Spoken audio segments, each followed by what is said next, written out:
ഒരു degree course attend ചെയ്തുകൊണ്ട് ഏതെങ്കിലും ഒരു ഡിഗ്രി സൈബർ സെക്യൂരിറ്റി ഡിഗ്രി എടുത്തതുകൊണ്ട് നിങ്ങൾക്ക് സൈബർ സെക്യൂരിറ്റി ജോബിലേക്ക് എത്താൻ സാധിക്കുമോ? സൈബർ സെക്യൂരിറ്റിയിൽ ഒരു ഡിഗ്രി നിങ്ങൾ കംപ്ലീറ്റ് ചെയ്ത് കഴിഞ്ഞാൽ അല്ലെങ്കിൽ സൈബർ സെക്യൂരിറ്റി ഒരു കോഴ്സ് എടുത്ത് പഠിച്ചു കഴിഞ്ഞാൽ സൈബർ സെക്യൂരിറ്റി ഒരു ജോബിലേക്ക് നിങ്ങൾക്ക് എൻ്റർ ചെയ്യാമെന്നുള്ളതായിരിക്കാം നിങ്ങൾ വിചാരിക്കുന്ന ഒരു കാര്യം എന്ന് പറയുന്നത്.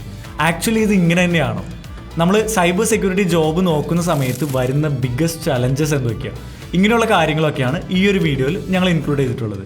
അപ്പോൾ ഈ കാര്യങ്ങളൊന്നും അറിയാതെ നിങ്ങൾ ഒരിക്കലും സൈബർ സെക്യൂരിറ്റി ജോബിലേക്ക് എൻ്റർ ചെയ്യാൻ നോക്കരുത്. Hi, I'm Manu Francis and welcome back to Edway. നമ്മുടെ കറണ്ട് ഇൻഡസ്ട്രിയിലെ ഡിമാൻഡ് വെച്ച് നോക്കുകയാണെങ്കിൽ എല്ലാവരും ഒക്കെ വരുന്നത് കൊണ്ട് ജോലി പോകുമെന്നുള്ള പേടിയൊക്കെ ഉള്ളത് കൊണ്ടും സൈബർ സെക്യൂരിറ്റിയിലേക്ക് വരുന്നവരുടെ എണ്ണം കൂടുതലാണ്. അതുമാത്രമല്ല, സൈബർ സെക്യൂരിറ്റി നിങ്ങൾ എടുത്ത് നോക്കുകയാണെങ്കിൽ ഏറ്റവും സിമ്പിൾ ഒരു എക്സാമ്പിൾ, ഒരു പ്രാക്ടിക്കൽ ആയിട്ടുള്ള ഒരു എക്സാമ്പിൾ വെച്ച് പറയുകയാണെങ്കിൽ സൈബർ സെക്യൂരിറ്റിയിൽ സ്കിൽ ഗ്യാപ്പ് ഉണ്ടെന്നുള്ളത് എവിഡൻ്റ് ആണ്. സ്കിൽ ഗ്യാപ്പ് എന്ന് പറഞ്ഞാൽ നമുക്ക് ആക്ച്വലി വർക്ക് ചെയ്യാൻ അറിയാവുന്ന സ്കിൽഡ് ആയിട്ടുള്ള പ്രൊഫഷണൽസിനെ കിട്ടാനില്ല. സൈബർ സെക്യൂരിറ്റിയിൽ ഒരുപാട് ജോബ് ഓപ്പണിങ്സ് ഉണ്ട്, എന്നാൽ കമ്പനികൾക്ക് ഇത് ഫില്ല് ചെയ്യാൻ പറ്റുന്നില്ല. ഒരു പ്രാക്ടിക്കലായിട്ട് ഈ ഒരു കാര്യത്തിന് പറയണമെന്നുണ്ടെങ്കിൽ നമുക്ക് US ഗവൺമെൻറ്റിൻ്റെ തന്നെ സൈബർ സീക്ക് എന്ന് പറയുന്ന ഒരു പോർട്ടലുണ്ട്.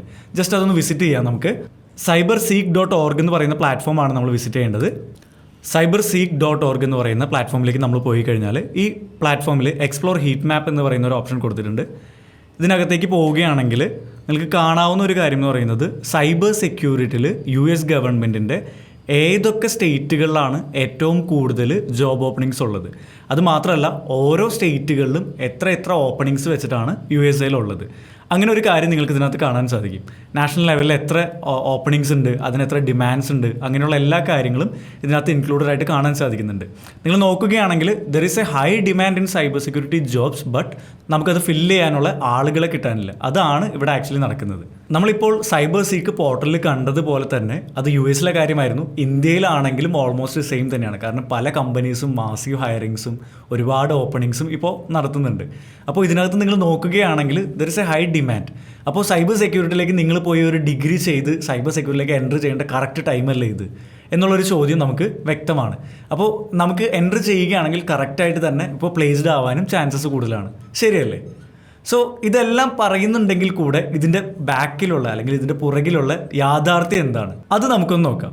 അപ്പോൾ യൂഷ്വൽ പാത്തിൽ നമുക്ക് തുടങ്ങാം. യൂഷ്വലായിട്ട് സൈബർ സെക്യൂരിറ്റിയിലേക്ക് എൻ്റർ ചെയ്യുന്ന ഒരാൾ എങ്ങനെയായിരിക്കും എൻ്റർ ചെയ്യുന്നത്? ഇപ്പോൾ പ്ലസ് ടു കഴിയുന്ന സമയത്ത് ആ ആൾ ചോദിക്കുന്നു ഞാൻ ഏത് കോഴ്സ് എടുക്കണം എന്ന് ചോദിക്കുന്നു. അപ്പോൾ അവർ ഏറ്റവും best college in cyber security ഏതാണെന്ന് കണ്ടുപിടിക്കുന്നു. ആ സൈബർ സെക്യൂരിറ്റി കോളേജിന് പോയതിന് ശേഷം എന്ത് ചെയ്യുന്നു? ഒരു ഡിഗ്രി എടുക്കുന്നു. ഡിഗ്രി കംപ്ലീറ്റ് ചെയ്തിട്ട് അവർ ജോബിന് അപ്ലൈ ചെയ്യുന്ന സമയത്ത് ഒരു ലിങ്ക്ഡിൻ പോലെയുള്ള ഒരു പ്ലാറ്റ്ഫോമിലോ ഏതെങ്കിലും ഒരു പ്ലാറ്റ്ഫോമിൽ പോയിട്ട് അവരുടെ ഒരു റെസ്യൂമെ ക്രിയേറ്റ് ചെയ്തിട്ട് ജോബിന് അപ്ലൈ ചെയ്യുന്നു. ജോബിന് അപ്ലൈ ചെയ്ത് കഴിയുമ്പോൾ തന്നെ ആ കമ്പനി നമ്മൾ വിളിക്കുന്നു. ആൻഡ് ദെൻ കമ്പനി നമുക്ക് ഡയറക്റ്റ് ജോബ് ഓഫർ തരുന്നു. ഇതാണല്ലോ ഉണ്ടാവുന്നത്. ഇതാണ് നമ്മൾ യൂഷ്വലി ഐഡിയലി നടക്കുന്നത് എന്ന് വിചാരിക്കുന്ന ഒരു പാത്ത് എന്ന് പറയുന്നത്. ബട്ട് ആക്ച്വലി ഇങ്ങനെയാണോ ഇപ്പോൾ ഇൻഡസ്ട്രിയിലുള്ളത്? ഞാൻ പറയുകയാണെങ്കിൽ ആക്ച്വലി ഇങ്ങനെയല്ല ഇൻഡസ്ട്രിയിൽ ഇപ്പോൾ നടക്കുന്നത്. ഈ ഒരു യൂഷ്വൽ പാത്ത് എന്ന് പറയുന്നത് വർക്ക് ചെയ്യുകയില്ല. കറണ്ട് സിനാരിയോയിൽ ഇങ്ങനെ നമ്മൾ പോകുന്ന ഒരു യൂഷ്വൽ പാത്ത് കറണ്ട് സിനാരിയോയിൽ വർക്ക് ചെയ്യില്ല. നമ്മൾ കാണുന്നതിനേക്കാൾ ഒരുപാട് കാര്യങ്ങൾ എവിടെ നടക്കുന്നുണ്ട്. സൈബർ സെക്യൂരിറ്റി ജോബിനും ആ അപ്ലൈ ചെയ്യുന്ന സമയത്തും അല്ലെങ്കിൽ അതിൻ്റെ പുറകിലൊക്കെയായിട്ട് ഒരുപാട് കാര്യങ്ങൾ നടക്കുന്നുണ്ട്. അപ്പോൾ എന്തൊക്കെയാണിത്? നമുക്കങ്ങനെ നോക്കുകയാണെങ്കിൽ 2 മെയിൻ ചലഞ്ചുകളാണ് സൈബർ സെക്യൂരിറ്റി ജോബ് നിങ്ങൾ നോക്കുന്ന സമയത്ത് നിങ്ങൾക്ക് വരുന്നത്. അതിൽ ഫസ്റ്റ് വൺ എന്ന് പറയുന്നത് ഒരു ഇൻ്റർവ്യൂവിലേക്ക് എത്തുക എന്നുള്ളതാണ്. നിങ്ങൾക്കൊരു കോള് കിട്ടുക, ഇൻ്റർവ്യൂ കോളിന് എത്തി ആ ഇൻ്റർവ്യൂവിലേക്ക് നിങ്ങൾക്ക് അറ്റൻഡ് ചെയ്യാൻ പറ്റുക. ഈ ഒരു കാര്യമാണ് ഫസ്റ്റ് ചലഞ്ച് എന്ന് പറയുന്നത്. ഇത് എന്തുകൊണ്ട് ചലഞ്ചാണെന്ന് ചോദിച്ചു കഴിഞ്ഞാൽ നിങ്ങൾ യൂഷ്വലി ജോബ് സെർച്ച് നടത്തുമ്പോൾ ചെയ്യുന്ന കാര്യം ഒന്ന് ആലോചിച്ച് നോക്കാം. നമ്മൾ എന്തായിരിക്കും ഒരു ഡിഗ്രി കംപ്ലീറ്റ് ചെയ്തതിന് ശേഷം നിങ്ങളൊരു റെസ്യൂമെ ക്രിയേറ്റ് ചെയ്യുന്നു. So you have A resume and with this resume നിങ്ങൾ എന്ത് ചെയ്യും? ലിങ്ക്ഡിനിലോ അതുപോലെ ജോബ് ഓപ്പണിങ്സ് ഉള്ള ഏതെങ്കിലും ഒരു വെബ്സൈറ്റിലേക്ക് പോകും. ലിങ്ക്ഡിനിൽ അപ്ലൈ ചെയ്യും. ലിങ്ക്ഡിനിൽ ജോബ് അപ്ലൈ ചെയ്തവർക്കറിയാം നിങ്ങൾ ചിലപ്പോൾ ഒറ്റ ജോബിനായിരിക്കില്ല, ഒരു 100+ ജോബിന് അപ്ലൈ ചെയ്യുന്നുണ്ടാവും. അതുപോലെ തന്നെ ഇൻഡീഡ്, ഗ്ലാസ് ഡോർ പോലെയുള്ള പല പ്ലാറ്റ്ഫോംസ് ഉണ്ട്. ഈ പ്ലാറ്റ്ഫോംസിലൊക്കെ പോയിട്ട് നമ്മൾ എന്ത് ചെയ്യും? ജോബിന് അപ്ലൈ ചെയ്യും.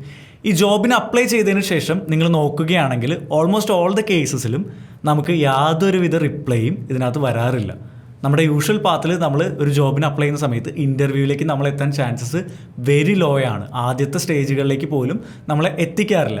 ഇനി ഇൻ കേസ് ഫസ്റ്റ് സ്റ്റേജ് കടന്നു നമ്മുടെ റെസ്യൂമെ റിവ്യൂഡ് ആയാൽ പോലും നമുക്ക് എന്തുണ്ട്, നെക്സ്റ്റ് സ്റ്റേജിൽ പല ടെസ്റ്റുകളും കഴിഞ്ഞതിന് ശേഷമാണ് ഇൻ്റർവ്യൂവിലേക്ക് നമ്മളെ കോൾ ചെയ്യുന്നത്. അപ്പോൾ ഇതുപോലുള്ള ഒരുപാട് ഫാക്ടേഴ്സ് ഈ യൂഷ്വൽ ജേണിയിൽ നമുക്ക് വരുന്നുണ്ട്.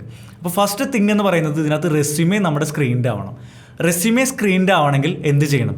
റെസ്യൂമേ സ്ക്രീൻഡ് ആവണമെങ്കിൽ ATS ഫ്രണ്ട്ലി ആയിട്ടുള്ള റെസ്യൂമേ നിങ്ങൾ ബിൽഡ് ചെയ്യണം. അതായത് ആപ്ലിക്കേഷൻ ട്രാക്കിംഗ് സിസ്റ്റം പോലെയുള്ള ബോട്ടുകളാണ് ആക്ച്വലി, അതായത് റോബോട്ട് പോലെ പ്രവർത്തിക്കുന്ന കമ്പ്യൂട്ടർ പ്രോഗ്രാംസ് ആണ് നിങ്ങളുടെ അൽഗോരിതം നിങ്ങളുടെ പ്രൊഫൈലിനെ ആദ്യം റിവ്യൂ ചെയ്യുന്നത്. അത് കഴിഞ്ഞ് നിങ്ങൾ ഷോർട്ട് ലിസ്റ്റ് ചെയ്താൽ മാത്രമാണ് ഒരു ആക്ച്വൽ പേഴ്സൺ ഇതിനെ റിവ്യൂ ചെയ്യുക.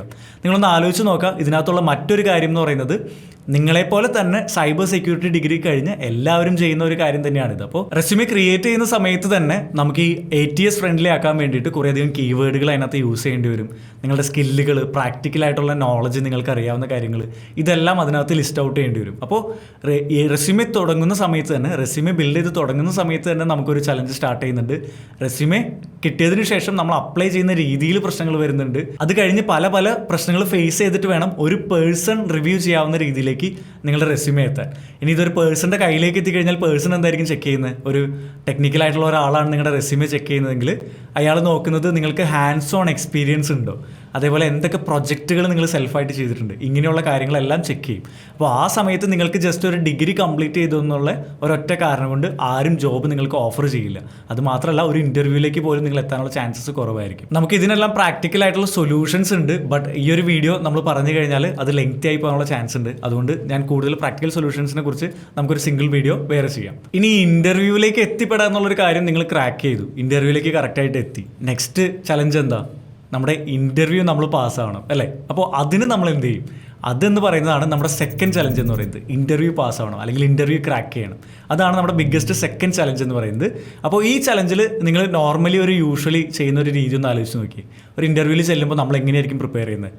ഇപ്പോൾ ബേസിക്കായിട്ട് എല്ലാവരും ചെയ്യുന്ന ഒരു കാര്യമാണ് സൈബർ സെക്യൂരിറ്റി ഇൻ്റർവ്യൂസിന് വേണ്ടിയിട്ട് സൈബർ സെക്യൂരിറ്റി ഇൻ്റർവ്യൂസിൽ സ്ഥിരമായിട്ട് ചോദിക്കുന്ന ക്വസ്റ്റ്യൻസ് ഏതാണെന്ന് കണ്ടുപിടിച്ചിട്ട് അതിനുള്ള ആൻസർ പഠിച്ചിട്ടും, അതുപോലെ തന്നെ സൈബർ സെക്യൂരിറ്റിയുടെ ബേസിക് കോൺസെപ്റ്റ്സ് കാര്യങ്ങളൊക്കെ കിട്ടാവുന്ന ബുക്കുകളിൽ നിന്നും അങ്ങനെയുള്ള പല സ്ഥലങ്ങളിൽ പോയിട്ടും ഇൻ്റർനെറ്റൊക്കെ സെർച്ച് ചെയ്തതിന് ശേഷം കുറച്ച് വീഡിയോസൊക്കെ കണ്ടിട്ട് പഠിച്ചിട്ട് നമ്മൾ ഇൻ്റർവ്യൂവിന് അറ്റൻഡ് ചെയ്യാൻ പോകും.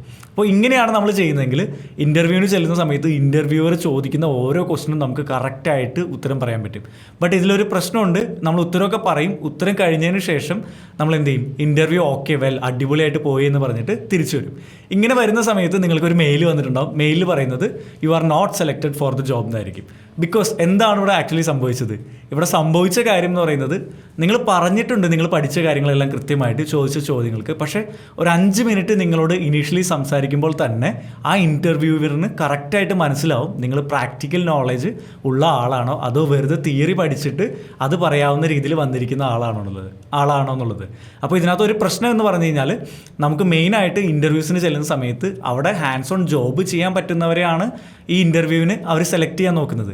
അപ്പോൾ നിങ്ങൾ ഹാൻഡ്സ് ഓൺ നിങ്ങൾക്ക് ചെയ്യാൻ പറ്റാത്ത ഒരാളാണെന്നുണ്ടെങ്കിൽ ജസ്റ്റ് കോൺസെപ്റ്റുകൾ മാത്രം കാണാപ്പാടം പഠിച്ച് ചെന്ന് അവിടെ പറയുന്ന ഒരാളാണെങ്കിൽ കൃത്യമായിട്ട് നിങ്ങൾ അവിടെ ഡിഫറൻഷ്യേറ്റ് ചെയ്യാൻ സാധിക്കും. ഇതുപോലെ തന്നെ ഇൻ്റർവ്യൂവിൽ നിങ്ങൾ അസസ് ചെയ്യുന്ന ഒരു വലിയ കാര്യമാണ്, നമ്മൾ നോട്ട് ചെയ്യാത്ത, എപ്പോഴും സൈബർ സെക്യൂരിറ്റി പഠിക്കുന്ന സമയത്തൊന്നും നോട്ട് ചെയ്യാത്തൊരു വലിയ കാര്യമാണ് നിങ്ങളുടെ സോഫ്റ്റ് സ്കില്ലുകളും അതുപോലെ തന്നെ കമ്മ്യൂണിക്കേഷൻ സ്കില്ലും. നിങ്ങളൊരു കമ്പനിയിൽ വർക്ക് ചെയ്യുന്ന സമയത്ത് കമ്പനിക്ക് നിങ്ങൾ ഒരുപാട് പേര് നിങ്ങളുടെ ടീമിലുണ്ടാവും. ഈ ടീമിലുള്ളവരായിട്ട് കൃത്യമായിട്ട് കമ്മ്യൂണിക്കേറ്റ് ചെയ്യേണ്ടി വരും. അത് മെയിലായിട്ടാവാം, അല്ലാതെ പേഴ്സൺ ടു പേഴ്സൺ സംസാരിക്കുന്ന രീതികളാവാം, അങ്ങനെ എന്ത് രീതിയിൽ വേണമെങ്കിലും കമ്മ്യൂണിക്കേറ്റ് ചെയ്യുന്നതാവും. അപ്പോൾ കമ്മ്യൂണിക്കേഷൻ സ്കിൽ എന്ന് പറയുന്നത് വളരെ ഇമ്പോർട്ടൻ്റ് ആണ്. ഒരു ടീമിൽ ഒരാൾ എങ്ങനെ വർക്ക് ചെയ്യുന്നുള്ളതും ഇങ്ങനെയുള്ള എല്ലാ കാര്യങ്ങളും ഈ ഇൻ്റർവ്യൂവിൻ്റെ ടൈമിലാണ് അവർ അസസ് ചെയ്യുന്നത്. അപ്പോൾ ഈ ഒരു ഇൻ്റർവ്യൂ പാസ്സാവുക എന്ന് പറയുന്നത് ജസ്റ്റ് ടെക്നിക്കൽ നോളജും ടെക്നിക്കൽ പ്രാക്ടിക്കൽ സ്കിൽസും മാത്രം പോരാ, അതിൻ്റെ കൂടെ തന്നെ നിങ്ങളുടെ സോഫ്റ്റ് സ്കിൽസും കമ്മ്യൂണിക്കേഷൻ സ്കിൽസും എല്ലാം ഇമ്പോർട്ടൻ്റ് ആണ്. ഇനി പ്രാക്ടിക്കലി പറയുകയാണെങ്കിൽ ഇതുപോലെയുള്ള എല്ലാ ചലഞ്ചുകളും ഫേസ് ചെയ്തിട്ട് വേണം നിങ്ങളൊരു സൈബർ സെക്യൂരിറ്റി ജോബിലേക്ക് കറക്റ്റായിട്ട് എത്താൻ. അപ്പോൾ ഈ ചലഞ്ചസ് ഒരു വലിയ തിങ് തന്നെയാണ്. നിങ്ങളത് പല ടൈമിലും പലരും യൂഷ്വൽ വേയിലെല്ലാം വർക്ക് ചെയ്യും, അല്ലെങ്കിൽ ഒരു സർട്ടിഫിക്കറ്റ് എടുത്താൽ വർക്ക് ചെയ്യും, ജസ്റ്റ് ഒരു കുറച്ച് കാര്യങ്ങൾ തിയറി പഠിച്ചിട്ട് ഒരു ഇൻ്റർവ്യൂവിന് പോയാൽ അത് നിങ്ങൾക്ക് അവിടെ ജോലി കിട്ടും എന്നുള്ള രീതിയിലാണ് എല്ലാവരും അറിഞ്ഞിട്ട് മുന്നോട്ട് പോകുന്നത്. ഇനീഷ്യലി നിങ്ങൾ പ്രിപ്പയർ ചെയ്യുന്ന സമയം തുടങ്ങി ഈ കാര്യങ്ങൾ അറിയാതെ സൈബർ സെക്യൂരിറ്റിയിൽ ഒരു ജോബ് നിങ്ങൾ നോക്കരുത്.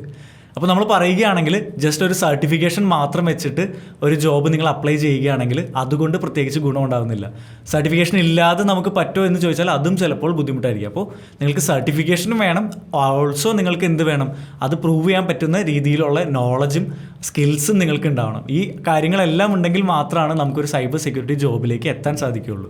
ഒരു കാര്യം മെയിനായിട്ട് നിങ്ങൾ ചെയ്യേണ്ടത് സെൽഫായിട്ട് DIY പ്രൊജക്ട്സ്, നിങ്ങൾ ഡു ഇറ്റ് യുവർ സെൽഫ്, നിങ്ങൾക്ക് സ്വന്തമായിട്ട് ചെയ്യാൻ പറ്റുന്ന പ്രൊജക്റ്റുകൾ ഹാൻഡ്സ് ഓൺ ട്രൈ ചെയ്തിട്ട് വേണം എപ്പോഴും സൈബർ സെക്യൂരിറ്റി ഇൻ്റർവ്യൂസിന് ചെല്ലാൻ. നിങ്ങൾ സൈബർ സെക്യൂരിറ്റി ഇൻ്റർവ്യൂസിൽ അവർ ചോദിക്കുന്ന സമയത്ത് ഞാൻ ഇങ്ങനെ വൈഫൈ ക്രാക്കിങ്ങിന് വേണ്ടിയിട്ട് ഇന്നൊരു കാര്യം ചെയ്തിരുന്നു, അല്ലെങ്കിൽ ഒരു CM സെറ്റപ്പ് ചെയ്തിരുന്നു, SIEM എന്ന് പറയുന്ന ഒരു ടൂളാണ്, അപ്പോൾ ഇതുപോലൊരു സിസ്റ്റം ഞാൻ ഡെവലപ്പ് ചെയ്തിരുന്നു, അങ്ങനെ എന്തെങ്കിലും നിങ്ങൾക്ക് ഹാൻഡ്സ് ഓൺ പറയാൻ പറ്റുന്ന ഒരു വൾണറബിലിറ്റി മാനേജ്മെൻറ്റ് ടൂൾ, NSS പോലെയൊരു ടൂൾ നിങ്ങൾ യൂട്ടിലൈസ് ചെയ്തിരുന്നു, അത് ഇന്ന പ്രൊജക്റ്റിന് വേണ്ടിയിട്ടാണ് യൂസ് ചെയ്തിരിക്കുന്നത്, അങ്ങനെയുള്ള കാര്യം നിങ്ങൾക്ക് കൃത്യമായിട്ട് പറയാൻ പറ്റണം, ഹാൻഡ്സ് ഓൺ നിങ്ങൾ ചെയ്തു എന്നത് തെളിയിക്കാൻ വേണ്ടിയിട്ട്. അതുപോലെ എക്സ്പീരിയൻസിൻ്റെ കാര്യം പറയുമ്പോൾ നിങ്ങൾ പഠിക്കുന്ന സൈബർ സെക്യൂരിറ്റി ടൂൾസിനെ പറ്റിയിട്ട് നല്ല ധാരണ, ഹാൻഡ്സ് ഓൺ ധാരണ, നിങ്ങൾ ജസ്റ്റ് തിയറിറ്റിക്കലി അറിയാമെന്ന് പറഞ്ഞ് ഒരു ഇൻ്റർവ്യൂവിന് ചെന്നിട്ട് കാര്യമില്ല.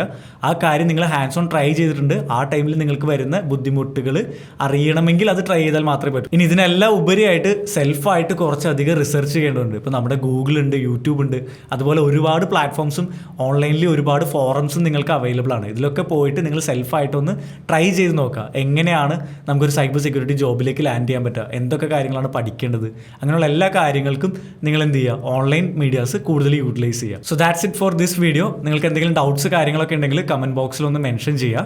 അതേപോലെ ഇതുപോലുള്ള വീഡിയോസ് കൂടുതൽ കിട്ടണമെന്നുണ്ടെങ്കിൽ ഞങ്ങളുടെ ചാനൽ ഒന്ന് സബ്സ്ക്രൈബ് ചെയ്യുക. ഓൾസോ എഡ്വേർ ലേണിങ്ങിൻ്റെ കൂടെ നിങ്ങളുടെ ലേണിംഗ് ജേർണി നിങ്ങൾക്ക് സ്റ്റാർട്ട് ചെയ്യണമെന്നുണ്ടെങ്കിൽ, ഒരു മെൻറ്റർ സപ്പോർട്ടോട് കൂടെ നന്നായിട്ട് നിങ്ങൾക്ക് സൈബർ സെക്യൂരിറ്റി പഠിക്കണം എന്നുണ്ടെങ്കിൽ ഞങ്ങളൊരു ഫോം താഴെ കൊടുക്കാം.